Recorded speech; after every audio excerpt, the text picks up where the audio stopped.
Broadcasts of HIKI NŌ are made possible by the support of viewers like you. Mahalo, and by Bank of Hawaii Foundation, investing in Hawaii's future by promoting collaboration, critical thinking, and other 21st century skills through HIKI NŌ. Aloha, I'm Peyton Coronis from St. Francis School. I'm Pono Patak from Roosevelt High School. I'm Karen Kaime from Waipahu High School. And I'm Sheridan Chrysostomo from Moanalua High School. We're your hosts for this edition of HIKI NŌ, the nation's first statewide student news network. HIKI NŌ means can do, and you'll see what students from this episode's feature schools can do. This episode's contributors come from 8 schools on 4 different islands. From Kauai, there's Waimea High School. From Hawaii Island, there's Hawaii Preparatory Academy in Kamuela. From Oahu, we have Waianae Intermediate, Waipahu Intermediate, Farrington High School, and Maryknoll School. And from Maui, Lokelani Intermediate and HP Baldwin High School. On this show, you'll hear from diverse voices across the island chain, telling stories that connect communities. On HIKI NŌ. Can do. Before we introduce our first story, we'd like to recognize the grant organizations that made HIKI NŌ a reality. They believe that Hawaii could create the nation's first statewide student news network. They put their faith in us and said, can do. To them, we say, mahalo. Now on with the show. Our first story takes us to the west side of Oahu, where students from Waianae Intermediate show us that the joy of learning can occur on many different levels. Here's their inspiring story about a special needs student with an infectious smile and a hunger to learn. That's 1 cup, and this is yours 1/2. See, you try to put it together. You see? And it can make noise if you bend it together.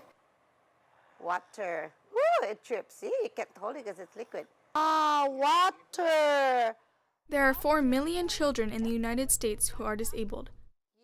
Dion Lacey happens to be one of them, but he isn't just a number. Dion is an 8th grader at Waianae Intermediate School.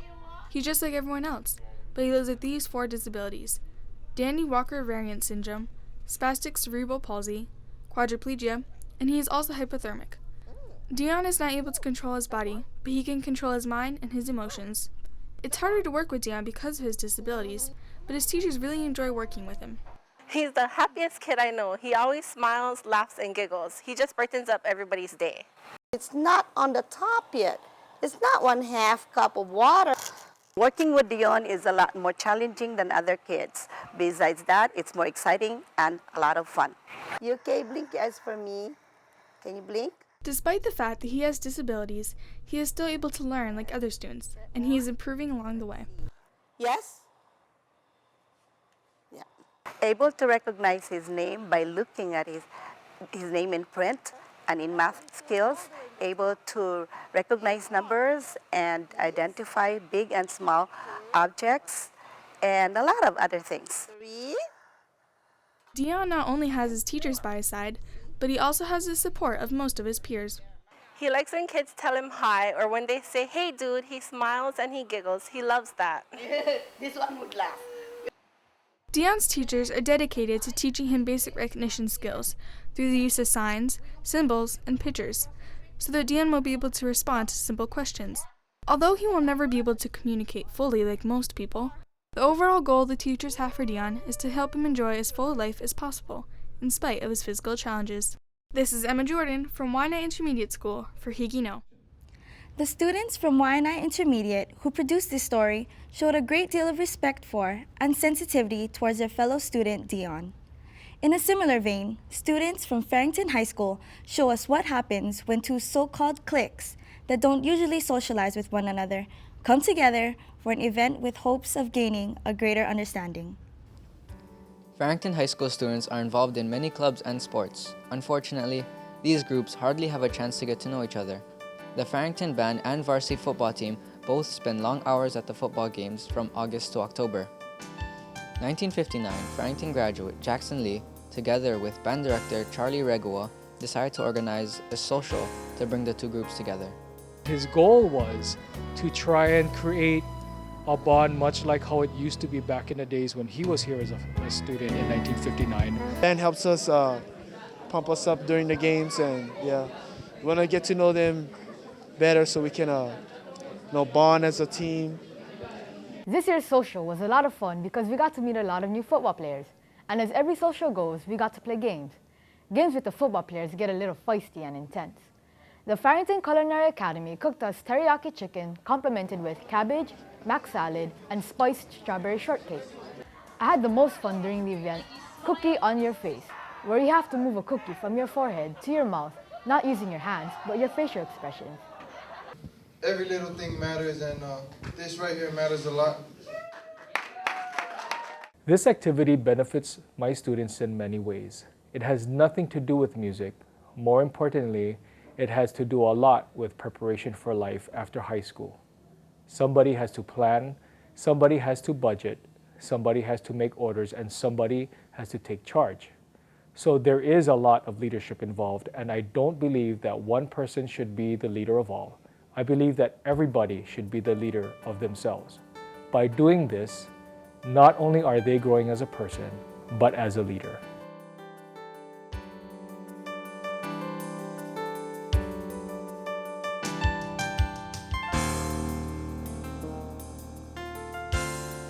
During this activity, Farrington band members and varsity football players have made new friends, enjoyed tasty foods, and have hatched a tradition that both groups will look forward to for years to come. This is Gerald Saleh from Farrington High School for HIKI NŌ.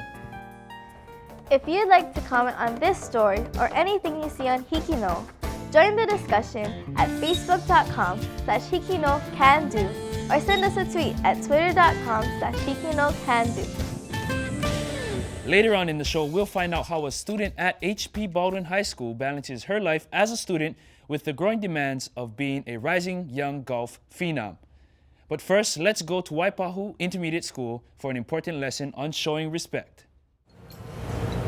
Psst. Hey, psst. Shh. Psst. What? Shh. Hey, you know Bob likes Sally Ann? Dude, shh, we're taking a test. So what? Hey, you know Bob's gonna ask Sally Ann out? That's disrespectful to everyone taking a test. Shh. Whatever. So anyways, Ow! It's important to show respect to others and the environment.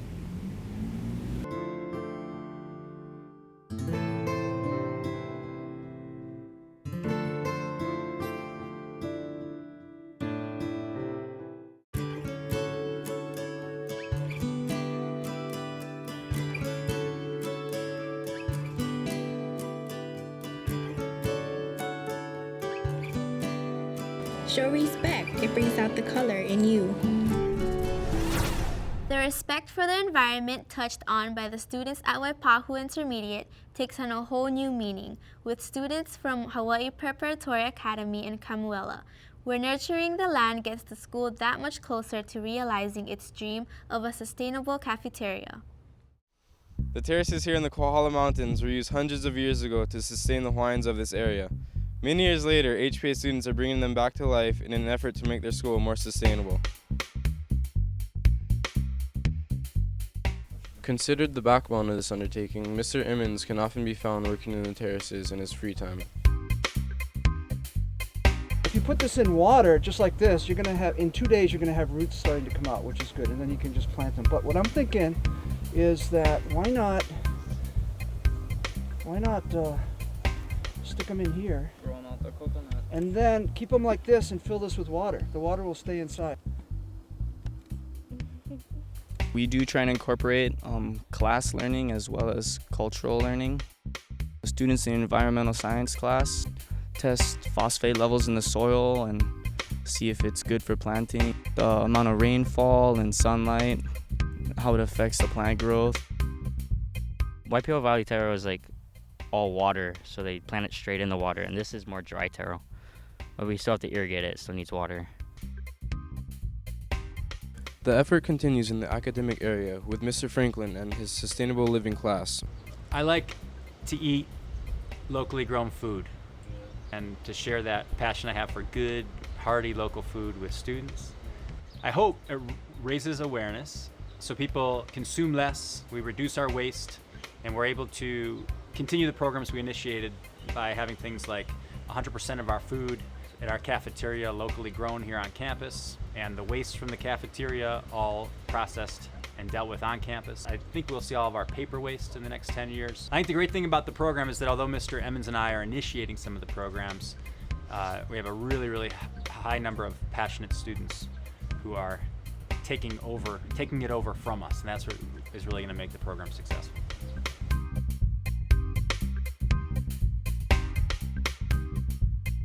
HPA's hope to one day have a completely sustainable cafeteria once seemed impossible.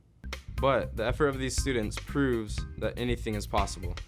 The cultivation of native plants isn't just for the purpose of creating a sustainable food supply.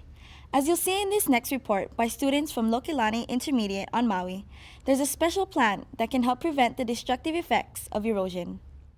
In August 2010, there was a fire at Kihei Boat Ramp. It burned off all the vegetation. This made the dirt bare and open to erosion. Lokelani students went to Kihei Boat Ramp. They planted aki grass. The native grass protects the land from erosion. Aki thrives near the seashore. Aki does not need much water or care. You need a glove to hold the grass because the claws can scratch you. You need a sickle to cut the grass. When you cut away from you. Aki is a tough type of grass. Aki protects itself with their scratchy claws. No one sits, walks, or lies on aki. We're going to take it up to that burn area, and we're just going to rub it, and all these little seeds will go into the grass, and hopefully they'll sprout when we have some rain. Look for the seed pods. Rub the seed heads between your hands. Spread all those seeds. Toss the aki stalks on the ground. The stalks will be the mulch to keep in moisture. Aki grass claws into the bare dirt to protect the land from erosion. Whether it's planting aki grass to save the land from erosion or returning to your hometown to teach, giving back to your community can be very rewarding. In our next story, students from Waimea High School on Kauai take a look at an interesting trend. An overwhelming percentage of their faculty graduated from Waimea High and came back to teach. As the day begins in a small town on the island of Kauai lies the westernmost high school in the nation, Waimea High School, home of the blue and white Menehune. It provides an ohana feeling to 670 students and 53 teachers. More than half of the staff bled blue as a teenager. You see, Waimea is an old, tight-knit community where many return home and contribute. This is especially true of the Waimea High School faculty, which is comprised of 29 alumni. There are many teachers who share this special story. They not only teach here, but also have parents who taught at Waimea High School. Mr. Kui Souza fits this description. He began his career in the social studies field, but is currently teaching culinary at his alma mater. Well, I always wanted to come and move back home. I never thought of leaving Kauai after I finished college. I wanted to raise my family here, not in Oahu in the city or on the mainland. Having strong family ties on Kauai, Mr. Souza had a great experience while attending Waimea High School. The school sits on a hill in the heart of Waimea. There are old men sitting on the corner drinking their morning coffee. The parks where the families have their picnics, and the town's ohana feeling comforts you as you experience life. His culinary classes participate in numerous school and community events such as catering for, like I said, a class of 1960 this year. They came back from homecoming. We'll bake for Sanda's Village, and we'll also put on a little dinner service for parents. The alumni teachers of Waimea High School not only affect the student body, but also the faculty as well. Just the way that I was instantly recognized and brought in and made friends that quick, it's just you could really feel the kind of West Side Ohana family spirit. You can definitely feel the spirit of Waimea High School being affected by the alumni. They know how the campus works. I mean, you take teachers that never been to Waimea and they don't necessarily know how things happen on campus. The alumni know exactly what's going on. There's just a mother, an all-knowing mother. I think having alumni teaching here is a big positive. I think they understand what the school is about. how things used to be, how we can carry it forward to future generations. It is obvious that the alumni at Waimea High School have made an everlasting impact on the students and kept the big blue spirit alive. To quote Mr. Souza, without the past, without the history, without the alumni, the school wouldn't be the same. This is Chase Prangal from Waimea High School for HIKI NŌ. HIKI NŌ is as much your show as it is ours, so please tell us what you think. Voice your opinion at facebook.com/HIKI-NŌ-CAN-DO or tweet us at twitter.com/HIKI-NŌ-CAN-DO. We all know teachers are amazing people, but sometimes what they do outside of school has as much of an impact on the community as what they accomplish in their day jobs. This next story from Maryknoll School in Honolulu is about a teacher who took a stand. As a result, a precious natural resource has been saved. They were covered with government property signs saying "keep out," and it was really shocking to see kids playing in the street right next to these fish ponds, but they couldn't go in it. Shortly after that, we saw some announcements in the newspaper announcing that these last fish ponds would be auctioned at public auction, and that was something we didn't want to see happen. In 2007, Maryknoll's Spanish teacher, Mr. Chris Kramer, united with some of his friends and neighbors to form the not-for-profit organization, the Moanalua Fish Pond Heritage Center. It was their goal to save Hawaii's remaining state-owned fish ponds and protect them from auction. Their endless efforts made Bill HB 1665 possible, a law that now forbids the selling of Hawaii's public fish ponds. After speaking with lifelong residents and elders from his community, Chris Kramer knew that fish ponds were treasures that needed to be saved. Well, the hope is that these fish ponds will be available for the communities. There used to be hundreds and hundreds in Oahu alone. And this was what Oahu was rich, with fish ponds. And only fairly recently have these ponds been destroyed for other uses. But there are still remaining ponds, and they can be used to feed the communities and as a model for aquaculture. Right now we import a lot of our food. So again, having a homegrown food option and also that know-how of how to grow your own fish and how to sustain ourselves, where it's not just a slogan, but it's actual reality and people can get in there and feel and touch it. It does make a big difference. Luckily, Bill HB 1665, forbidding Hawaii's fish ponds from sale, was not vetoed but passed through legislation. Mr. Kramer is now turning his attention to similar issues in regard to the health of existing fish ponds.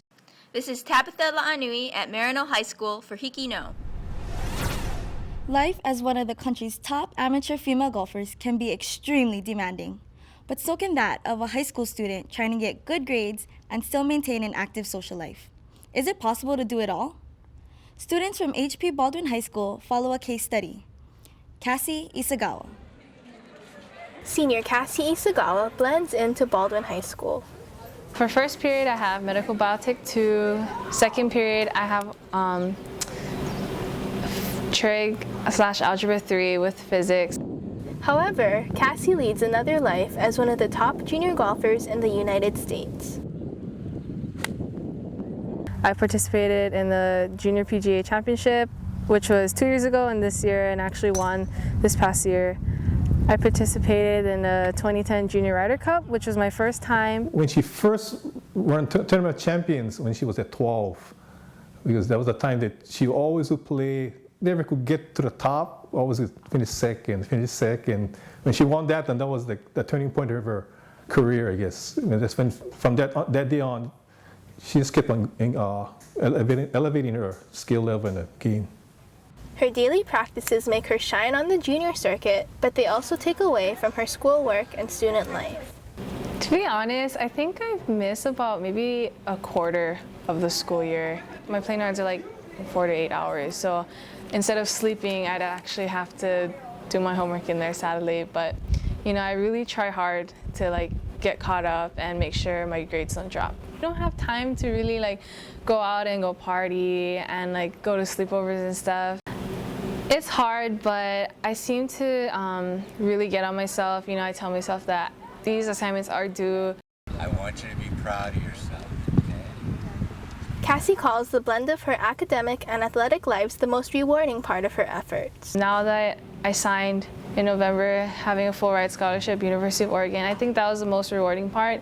Now knowing that my parents don't have to pay for my academics and all, so just to see their smile on their face after I signed that was the most rewarding thing. Oh, I was real happy. My wife and I were real proud because that was our main goal. After a while, we told her, if you get a scholarship, a partial, it's good enough for us. And when she got a full ride, I was real happy because, she really worked hard for this. For Emily Marai, this is Katie Inamasu from HP Baldwin High School for HIKI NŌ. Like Cassie Isagawa, the subject of our next story knows exactly what he wants to do when he grows up. He's already been doing it for years, and his fellow students at Hawaii Preparatory Academy on Hawaii Island marvel at how easy he makes it look and sound.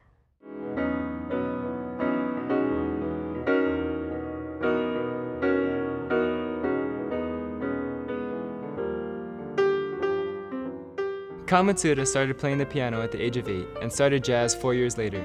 The prodigy was born in Oahu and raised in Waikoloa on the Big Island. He currently attends Hawaii Preparatory Academy. In a world of hip-hop and rock, it's surprising to see such a young musician take up jazz.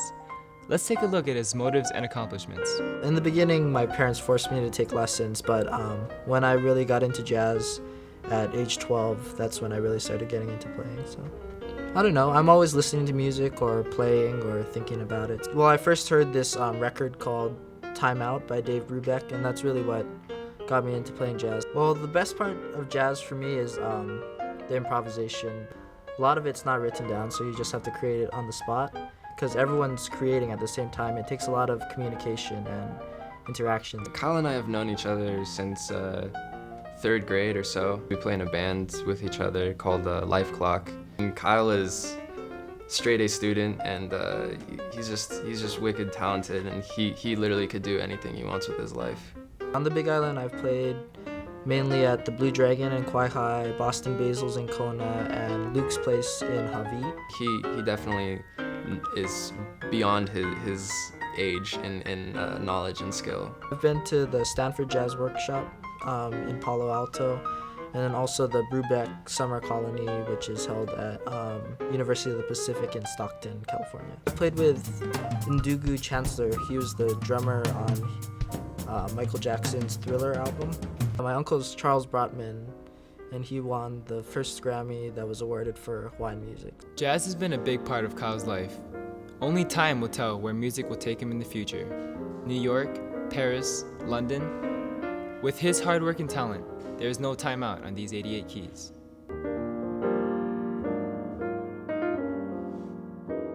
Thank you for joining us on this 5th edition of HIKI NŌ, the nation's first statewide student news network. We hope you've enjoyed this journey through diverse schools and communities on Oahu, Kauai, Maui, and Hawaii Island. The next episode of HIKI NŌ is coming to you from the island of Kauai. It will be hosted by students from Kekula Niihau o Kekaha in their native Niihau Hawaiian dialect. They'll be introducing stories by Kapolei High School, Punahou School, Kamiki Middle School, and St. Francis School on Oahu, Hana K-12 School on Maui, and Kealakehe High School and Connections Public Charter School on Hawaii Island. Remember that you can also view episodes of HIKI NŌ online at pbshawaii.org. We leave you now with a montage of images from the stories in this episode. Thank you for supporting this project and for believing that Hawaii's youth HIKI NŌ can do.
Broadcasts of HIKI NŌ are made possible by the support of viewers like you. Mahalo. And by Bank of Hawaii Foundation, investing in Hawaii's future by promoting collaboration, critical thinking, and other 21st century skills through HIKI NŌ.